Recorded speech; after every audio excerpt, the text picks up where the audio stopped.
Welcome to the deep dive. You know we like to unpack these complex topics, right? And give you those insights you need.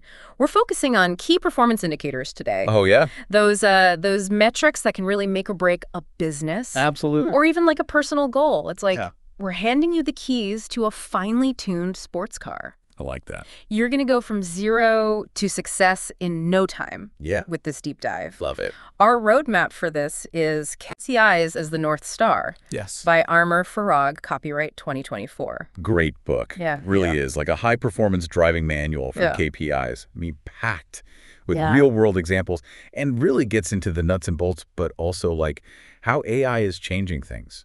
It's pretty amazing, like how some companies, Amazon, Netflix, have used KPIs to just achieve incredible things. Yeah. Farag talks about Amazon's obsession with time from click to ship, Right. which is not just about logistics, but really reflects their customer-centric philosophy. Absolutely. And then Netflix, right? Streaming hours per subscriber. Yep. That tells them more than just how many people are watching, but like how engaged are those viewers? Right. It's almost like they're using KPIs to read the audience's mind. It is. It is. And it's fascinating. They've embedded KPIs into their DNA. It's not just tracking numbers. It's like aligning those numbers with their core values Yeah. and driving every decision, small or big. So how can our listener harness that same magic? Yeah. What are KPIs? Yes. And why should we care? Well, KPIs are quantifiable measures that we use to evaluate the effectiveness of an organization, Yeah. employee, or an activity Uh-huh. in achieving certain objectives. Objective. So it's like signposts on the road to success. They are. Showing you whether you're on track. Or if you need to course correct. Exactly. But this isn't just for like giant corporations, is it? No. I mean, Yeah. if you're running a small business, Yeah. leading a team, or even like a personal goal, like writing a novel, Yeah. having the right KPIs can give you that focus. Laser focus, absolutely. And making sure that you're choosing the right signposts. Right. You know the ones that matter. Aligning those with your overarching goals. So that's where the SMART framework comes in. Yeah. Specific, Yes. measurable, achievable, relevant, and time-bound. So it's not just gathering data, Yeah. it's gathering data that really matters. Which is important. Very much so. Like Farag illustrates that with a software company that wanted to get new features out faster. And instead of just saying, let's work faster, which I think a lot of companies might do, Absolutely. they set a SMART KPI. Mm-hmm. And that was to reduce time to market by 20% within a specific time frame. Yeah. And by using that KPI as their guiding star, they made targeted improvements. They did. And not just faster releases, but happier customers and a competitive edge. Absolutely. You see, that's the power Yeah. of SMART KPIs in action. I love a good backstory. Let's do it. Let's take a trip back in time All right. to understand how KPIs evolved from a simple efficiency tool. Right. To the strategic powerhouse they are today. So it all began Yeah. in the early 20th century with Frederick Taylor's scientific management principles. Even back then, we realized we need data-driven decisions. Yeah.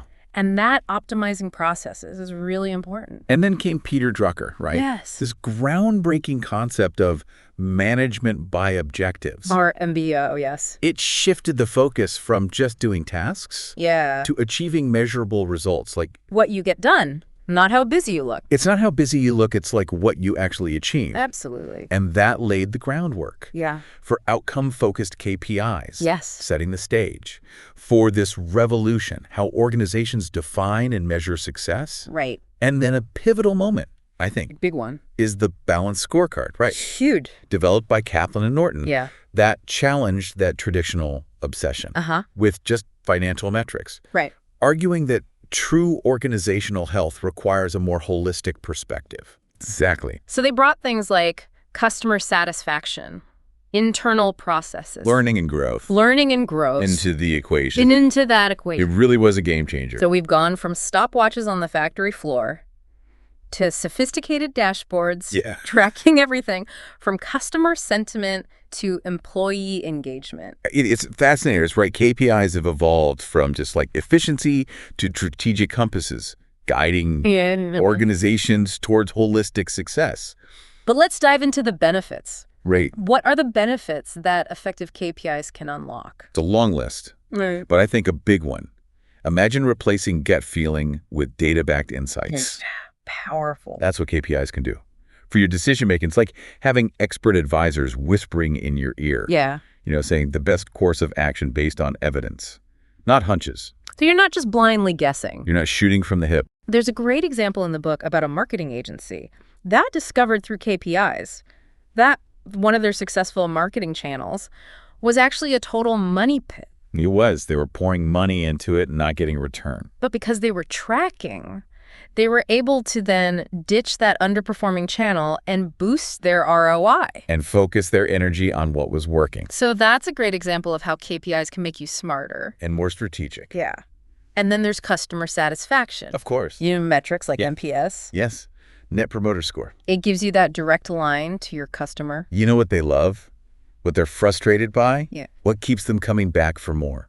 It's so important to know that these days. It is. It is. I love that example about the online retailer Oh, yeah. who discovered through abandoned cart data Yeah. that their checkout process was just a pain point for customer. It was. Yeah. And they were like, we got to fix this. So they streamlined the checkout experience based on this KPI insight. And they eliminated the friction point. They did. Happier customers. Yep. Surge in sales. Yeah. Boom. Small changes. Right. Informed by the right KPIs. Yeah. Can make a huge difference. And then, of course, let's not underestimate cost savings. Yeah. Cost is king these days. And KPIs are like that financial x-ray, right? I'd like that. Revealing those hidden inefficiencies Yeah. where you're just bleeding money. Ah. I'm thinking of that manufacturing company that pinpointed the root cause of their high scrap rate. Yeah. Turned out to be a faulty cleaning protocol over the weekend. You're right. That was messing up the Monday morning production run. Yeah. Simple fix to the cleaning process led to massive savings and reduced waste. So those aha moments, finally continuous improvement. Yes. Always striving to be better. How can we do this better, faster, smarter? It's like embedding that mindset. Absolutely. The book has that software development team that meticulously analyzed their bug fix process. Using KPIs, they tracked their progress, identified bottlenecks, and reduced their resolution time by 50%. Incredible. That's amazing. But implementing KPIs effectively. Yes. Not always a walk in the park, is it? It's not. There are challenges. There are roadblocks. Right. Potential pitfalls along the way. Yeah. That's why you got to have a good roadmap. Okay. A guiding framework Yeah. to really navigate all those challenges. Yeah. Make sure those KPIs are driving the results you want. And that's where the book's 7-step process for aligning KPIs with your business objectives comes in. Yes. It really is like a GPS Okay. for your KPI journey. Make sure you're on the right track. We're going to dive deeper into this process. Okay. But first, I want to hear from you. Yes. What are you thinking so far? What are your biggest takeaways? What questions are bubbling up? So it's been great, hearing your thoughts so far. And as we dig deeper into KPIs as the North Star, I think we should explore, how AI is revolutionizing things. Oh, yeah. This is a big one. It really is. AI is transforming so many aspects of our world. It is. And KPIs are no exception. It's like we've been playing checkers, and now AI is saying, hey, let's play chess. That's a good way to put it. Think about how it's personalizing, everything from our shopping recommendations to our news feeds. Right. Now imagine that same level of personalization applied to KPIs. Yeah. Custom dashboards for different roles and goals. Yeah. It's like having a team of super sleuths It is. working behind the scenes, deciphering the secrets hidden within our data. Yeah, and it's not just about finding those hidden gems, though. Yeah. AI can actually help us predict future trends Right. and potential challenges, so we can move from a reactive approach to a proactive one. So you're not just putting out fires. Exactly. You're preventing them. Exactly. Imagine, getting a heads up that a key piece of equipment is likely to fail. You can schedule maintenance before it causes a costly disruption. That's the kind of foresight Wow. AI-powered KPIs can provide. I love that example that Farag gives about the hotel chain Oh, yeah. that used AI to analyze tons of data, everything from weather patterns to flight bookings. And the system flagged a potential surge in demand due to a major conference that wasn't widely publicized. It was like under the radar. Yeah, and they were able to adjust their staffing and pricing strategies ahead of time. Maximize that revenue Yeah. while making sure that their guests have a great experience. I mean, it's incredible how AI can just, sift through all the noise and find those valuable signals. Yeah, it really is like a sixth sense for your business. Yeah. But with all this talk about AI's potential, Are there pitfalls Oh, yeah, for sure. that we need to watch out for? Yeah, I think so. That's such an important question. Yeah, As with any powerful tool, I think we need to implement AI thoughtfully and ethically. right. One of the biggest concerns, I think, is data bias. Yeah. If the data that we're feeding these AI systems is biased, then obviously the insights are going to be biased. It's like giving someone faulty directions. They might end up completely lost. You got to be so careful Yeah. about the data we use to train these systems, Yeah. making sure that it's representative and unbiased. Mm. But even with good data, we can't just blindly trust AI. No. Human judgment It's still essential. is paramount. Uh-huh. We can't let AI make all the decisions. Right. It's a It'll tool. augment our intelligence, not replace it. Okay, I want to shift gears a bit. Okay. Something that really stood out to me in the book was Farag's emphasis on quality assurance. Yes. I mean, in today's world, reputation can really make or break a company. Absolutely. Quality is so important. It is. And he really highlights how KPIs can transform quality from, a reactive cost center to a proactive driver of customer loyalty and business success. It's about preventing those problems before they even happen, right? It's like fixing that leaky roof once and for all instead of patching it up every time it rains. That's a good way to put it. And I think data is really the key to that proactive approach. It is. The book stresses. Using data to identify those weak spots. Yeah. Those areas where quality is slipping or, could be improved. Like imagine a software development team. Yeah. They're struggling with bugs. Uh-huh. Instead of throwing more resources at the problem, they can use KPIs to figure out, where these bugs coming from.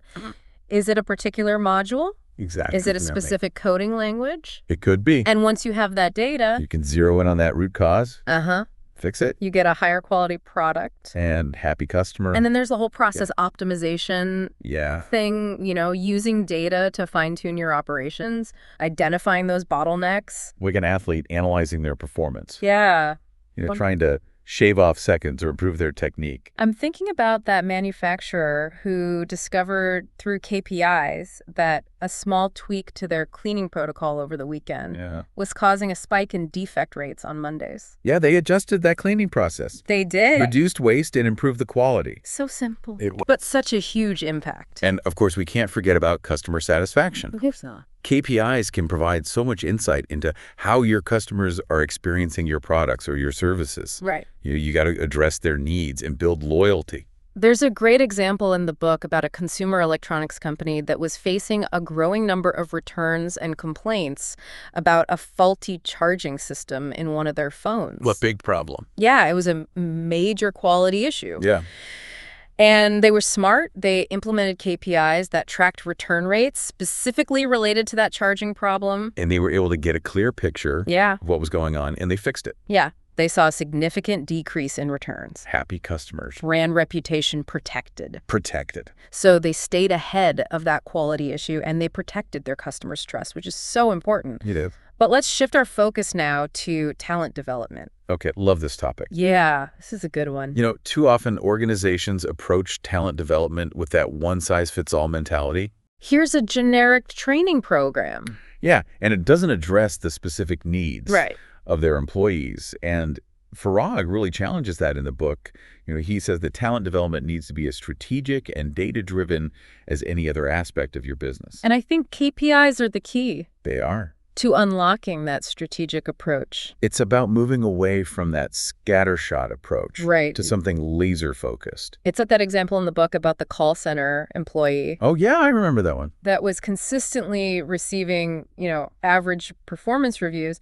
But then when they started tracking KPIs related to customer satisfaction, this employee scored off the charts. Yeah, it turned out they weren't the fastest at resolving those calls. But they had a knack for connecting with people on Yeah. a personal level. They're creating amazing experiences. And so the company was smart.